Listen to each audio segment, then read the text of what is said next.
Hello, I'm Brigantia Blackbird of Blackbird's Brew. Happy Sunday. Let's take a few minutes and look at Odin in his capacity as a wanderer.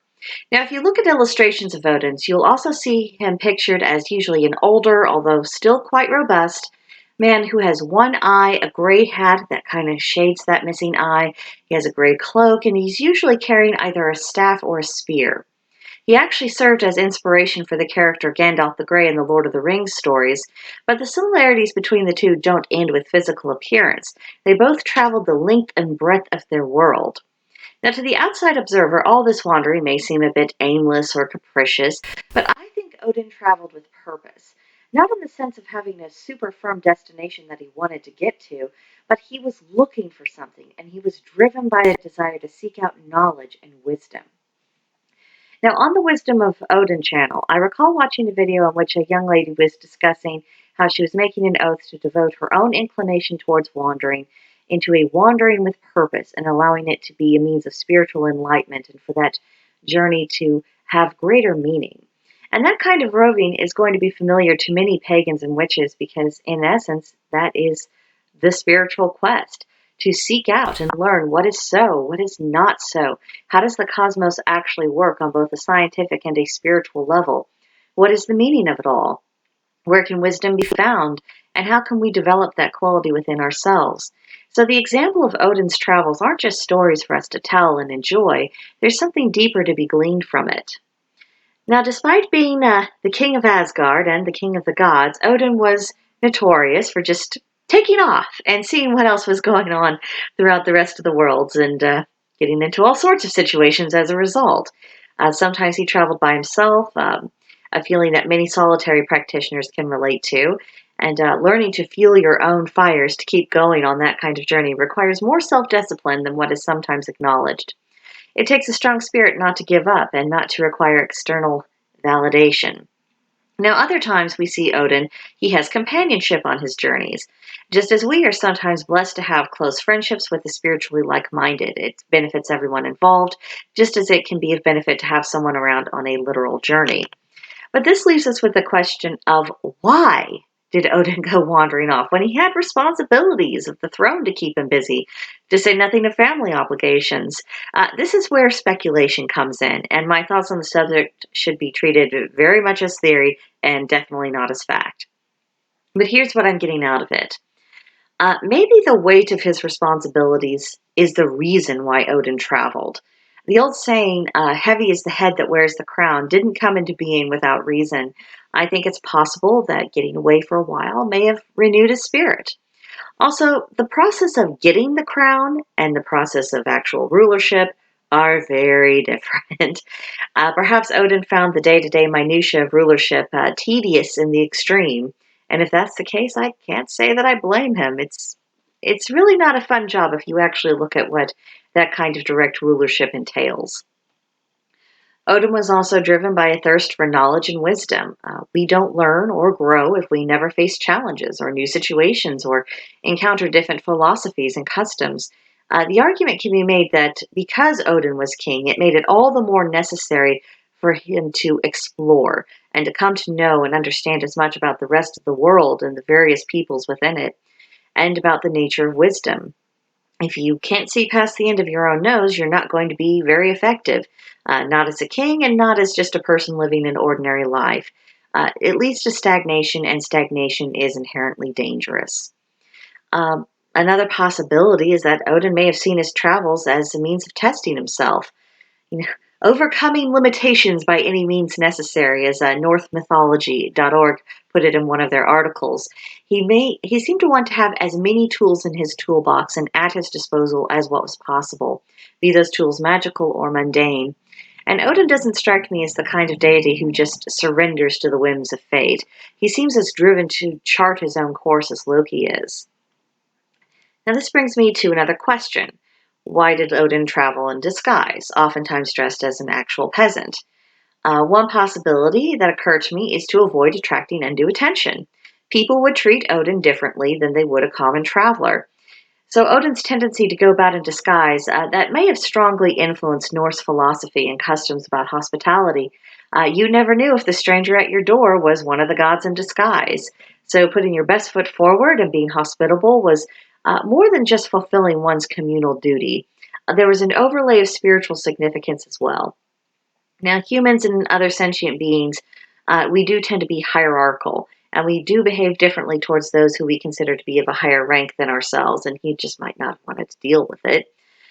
So, if word spread that Odin was passing through, a certain part of the world, in addition to alerting those who would be overly excited by his presence, it would also alert those who were unfriendly towards him. So, it was a way of avoiding drama, at least in practice, if not in intent, because he has not informed me of any of this. This is just my speculation. I also wonder if maybe this was an escape of just kind of simplifying, getting back to the basics, and fulfilling his purposes without dealing with the fanfare of his rank. It can be a great relief to be treated as a normal person if you're usually made a fuss over, and we can see this trait even more pronounced amongst people in the public spotlight. If they have a chance to just be seen and treated as themselves and not as the mythos that surrounds them, oftentimes it's this refreshing gift. Now, some of them are snobs and they don't appreciate the gift for what it is, but others of them is just, oh, I'm just a person. How nice. Another thing about Odin going around in disguise is that he clearly wasn't visiting areas in his official capacity, so it wouldn't have served a purpose to be open about his identity in those circumstances. And to use modern terms, Odin may have considered himself to be on vacation. And he didn't want to be approached with petitions, or please help me with that, or so and so's doing me down over there. And the only way to avoid all of that is just to conceal who he was. Odin may have deliberately sought out to see the worlds through a different vantage point. A different perspective is both a means of expanding knowledge and wisdom. How the world looks from the top of the mountain is going to be different from how it looks from the bottom or anywhere in between. Odin was driven to know as much as what was possible for him to know, and that couldn't be achieved by always sitting on the throne. And trying to see through new eyes is also helpful for gaining an improved understanding of how all of the puzzle pieces fit together, and experiencing life in different modes can be extremely instructive. So, traveling in disguise gave Odin a chance to see the world up close, in detail, as opposed to seeing the broader picture from the throne and being more removed from it. It can be helpful. It can be helpful just to get into the thick of things sometimes, and both perspectives are useful when it comes to problem solving. And as king, Odin doubtless had a never ending list of problems to solve. So there's a lot of reasons for why he may have chosen to do this. But what can we learn from Odin in his capacity as a wanderer? The first thing that came to my mind was flexibility. There is more than one way to look at the world and than one way to interact with it. And from time to time, we can assess what constitutes our personal normals and then make a deliberate choice to do something that's a bit out of the ordinary. We could listen to someone we disagree with, not because we're open to being converted to their viewpoint, but because we're trying to understand the foundation their opinion is based upon. There are times when we can become too rigid in our ideas about our self image.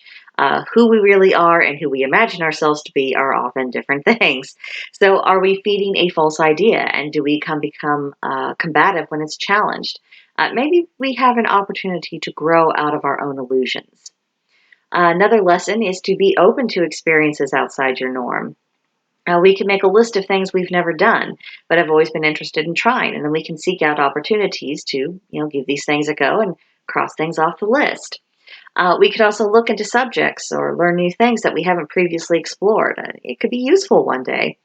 And of course, we could, learn a new skill, study a new language, learn an instrument, just expand the number of things that we are able to do and learn how to do it competently.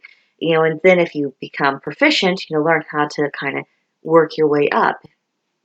It's good. It's good for ourselves. And it's not necessarily about finding a new financial opportunity, although sometimes we can make those accidental discoveries, but it's just about becoming a more well-rounded human being. And I think that has a particular relevance in this day and age. Third lesson I thought we could learn is to have purpose when we wander. I think there's a difference between exploring and drifting. Exploring involves purpose, and drifting is just being tossed about by the wind and not really learning anything from the experience. What are some of the big questions that are important to you or to those of us in the community in general? Maybe we need an adventure to examine those questions in more depth to further refine our own ideas and theories and find out where we're on the right track and where that thought process was more of a dead end. It's helpful to us. And of course, we shouldn't be afraid of the personal changes and evolution that we might experience as we wander. This is growth. This is literally the whole point of spirituality. When we are going a questing, we're going to face challenges that will test our mettle, and we'll need to adapt and to spend some time pondering about what it means and how it affects our lives going forward. This isn't a process that we need to fight, and there's a great deal to gain from cooperating it. So those are just a few of my thoughts. I would be very interested what everyone else has to say, particularly those who may have had dealings with Odin in the past or in the present. You can come visit us at Blackbird's Brew and strike up a conversation. There is a link to join us in the description box below. But for now, please subscribe to this channel, give the video a like, leave a comment. I'll see you in the next one. Bye.